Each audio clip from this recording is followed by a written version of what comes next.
அண்ணே கொடுக்கல. அண்ணா இல்லை ஒரு சின்ன திருத்தங்கண்ணா. நீங்கள் சொன்ன இந்த 3 நாட்டிலிருந்து உதாரணத்துக்கு இதை திரும்ப இந்த கொஸ்டினை திரும்ப ரீஃப்ரேஸ் பண்ணுவாங்கண்ணா.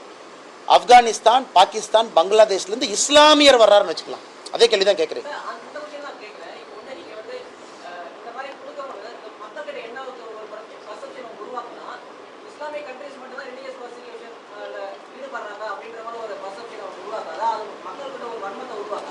அண்ணே வன்மம் பெர்செப்ஷனை தவிர we are calling a fact a fact.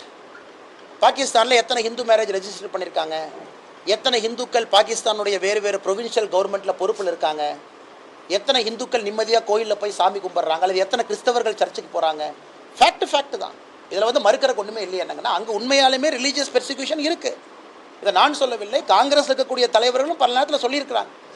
பார்ட்டிஷனுக்கு Gandhi அவர்கள் எதிர்த்ததற்கு காரணமே இந்த மாதிரி போனால் ரிலீஜியஸ் பெர்சிக்யூஷன் நடக்கும். ரிலீஜியஸ் பெர்சிக்யூஷன் பாகிஸ்தானில் நடப்பது உண்மைதானே. அதில் வந்து நம்ம ஒரு மூடி மறைச்சோ அதுக்கு ஒரு சாயம் பூர்த்தி பேசுறது என்னென்ன இருக்குது. அங்கே இருக்கக்கூடிய அரசுகள் தன்னை இஸ்லாமிய நாடுகளாக அறிவிச்சிருக்கிறாங்க. சட்டத்திட்டங்கள் இஸ்லாமிய சட்டத்திட்டங்களாக இருக்குது. அங்கே இருக்கக்கூடிய மாற்று மதத்துக்கு பிரச்சனை இருக்குது. அவர்கள் இந்தியாவுக்குள்ளே வந்தாச்சு. 2014 டிசம்பர் 31 முன்னாடி வந்தாச்சுன்னு அவங்களை என்ன பண்ணுவீங்க? இன்னும் 100 வருஷம் குடியுரிமை இல்லாத அகதிகளாக பட்டிக்குள்ள அடைச்சி வைப்பீங்களா? அவங்களுக்கு ஒரு தீர்வு கொடுக்கணுமல்லண்ணே. தீர்வு கொடு. இப்போ ஒருவேளை உங்கள் கேள்வி இப்படி இருக்குது, அண்ணே ஒரு பாகிஸ்தான்லேருந்து ஒரு இஸ்லாமியர் இந்தியாவுக்கு வந்துடுறாரு.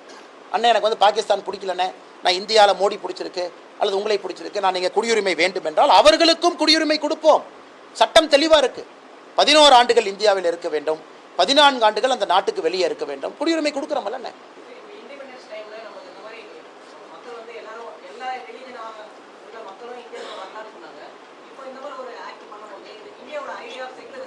அண்ணே இதே ப்ரெஸ் மீட்டு இதே போன்ற கேள்விகள் நீங்கள் எல்லாத்துக்கிட்டே கேட்பீங்க நான் நம்புகிறேன்.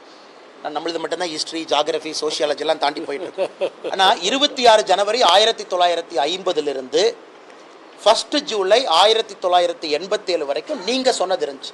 மாற்றினது யார்? காங்கிரஸ். அப்போ ஏன் காங்கிரஸ்க்கு எதிராக அந்த குற்றச்சாட்டு நீங்கள் வைக்கல? இதே நான் கேள்விக்கு நான் வைக்கிறேன்.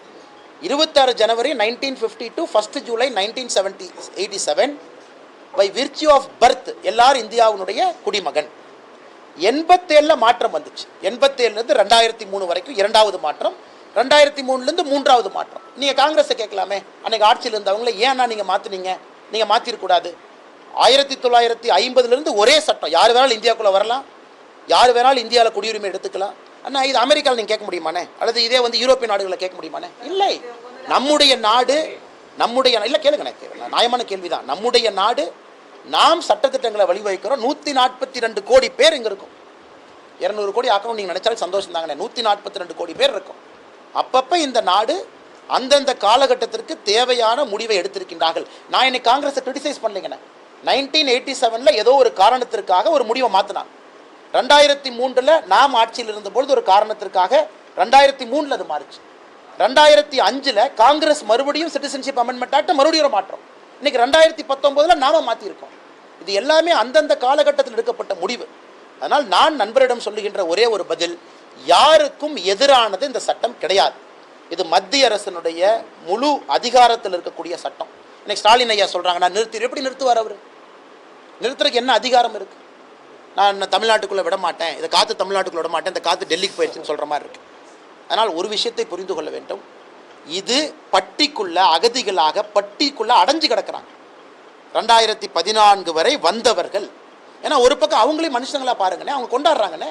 நேற்றெல்லாம் பார்த்து வெடி வச்சு ஸ்வீட்டு கொடுத்து அவங்களும் கொண்டாடுறாங்க. அவங்களும் மனிதர்கள் தானே. அவங்களை என்ன தவறு பண்ணாங்க? பார்ட்டிஷன் நடக்கும் பொழுது பாகிஸ்தான் நம்பி அங்கே இருந்தாங்க, இந்துக்கள் இருந்தாங்க. அதன் பிறகு பாகிஸ்தான் தான் சொன்ன கருத்தை அங்கே நடைமுறைப்படுத்தவில்லை. அதன் பிறகு அவங்க வர்றாங்க. அவங்களை எப்படி நீங்க தடுப்பீங்கன்னா?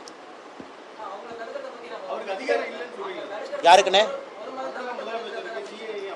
எந்த அதிகாரம் கிடையாதுண்ணே. அண்ணே முதலமைச்சர் கொஞ்சம் ஹிஸ்டரி புத்தகத்தை நல்லா படி.